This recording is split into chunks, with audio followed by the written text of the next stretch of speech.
Hej og velkommen til vores video. I dag kommer vi til at snakke om det moderne gennembrud og hvor vigtigt det var for Danmark. Det moderne gennembrud var fra 1870 til 1890. Og nogle af de vigtigste nøglepunkter kunne være overgangen fra romantikken til moderne gennembrud, Kvindernes rettigheder og hvad deres rettigheder var i det moderne gennembrud. naturalisme, Litteratur. sammen med deres forfattere.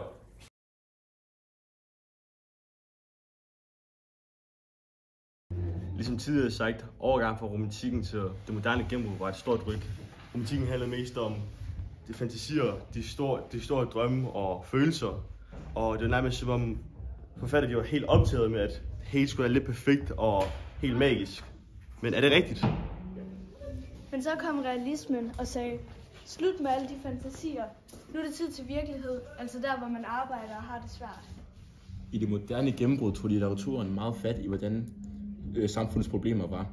Som Georg Brandes sagde, lad os få fat i de ting, som virkelig betyder om noget. Men hvem var Georg Brandes? Georg Brandes var en kæmpe figur i det moderne gennembrud. Fordi han var ikke bare en forfatter. Han var en forfatter med store idéer for, hvad litteratur kunne bruges til. I 1871 holdt Brandes en række forelæsninger, også kaldet hovedstrækninger. Der sagde han, at det skulle gøre mere end bare underholde. Det var her, han sagde, sæt problemerne under debat. Georg Brandes mente, at litteraturen kunne skabe en forandring i samfundet. Han var også en meget stor inspiration for de kommende forfattere i denne tid.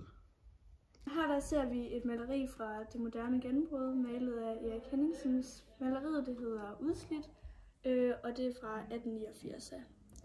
Maleriet det viser, at en kvinde, der sidder knælet ved sin døde mands side, som råber efter hjælp.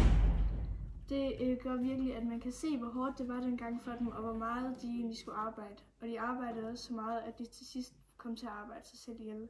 Det symboliserer manden også på billedet. Henningsen ville så bruge mørke og dystre farver for at vise os, hvor håbløst og uretfærdigt samfundet var i den her periode. Måden vi ser maleriet på, det er udefra. Altså vi er ligesom den der flue på væggen, der ligesom kun fornemmer maleriet. Vi ser en kvinde, der råber efter hjælp, men vi er ikke selv i maleriet. Vi kan se, at de her to er vores to hovedpersoner på grund af forgrunden og det gyldne snit.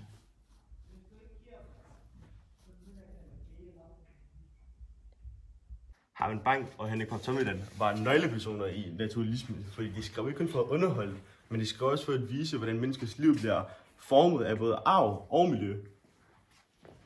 Naturalismen var ligesom et skridt videre end realismen. For eksempel Bang, han prioriterede meget sygdom og fattigdom. Naturalismen var meget vigtigt, fordi den pegede på, hvordan mennesker ikke har fuld kontrol over deres liv. Forfattere viste, hvordan sociale forhold kunne begrænse menneskets frihed. Seværdighedsfejden var en vigtig debat, da det stillede spørgsmål til samfundets syn på kvinder. Kvindelige debattører krævede ligestilling og udfordrede samfundets normer. Fejden handlede ikke kun om moral, den handlede også om kvindernes valg, deres krop og deres seksualitet.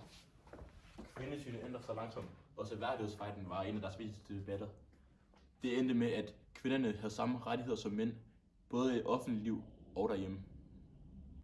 Så det vi kunne konkludere, er, at det moderne gennembrud ændrede dansk litteratur for altid. Altså vi får romantikkens drømme til realistisk måde at sætte virkelig lys på. Forfattere de begyndte at debattere emner som lighed og kvinders rettigheder. Det var en tid, hvor litteraturen kunne være en virkelig stor forskel. Det moderne gennembrud er stadigvæk meget relevant her nu til dags. Det lærte os, at man kan bruge kunst og litteratur til at skabe forandring. De ideologier, de brugte dengang, inspirerer os stadigvæk nu til dags.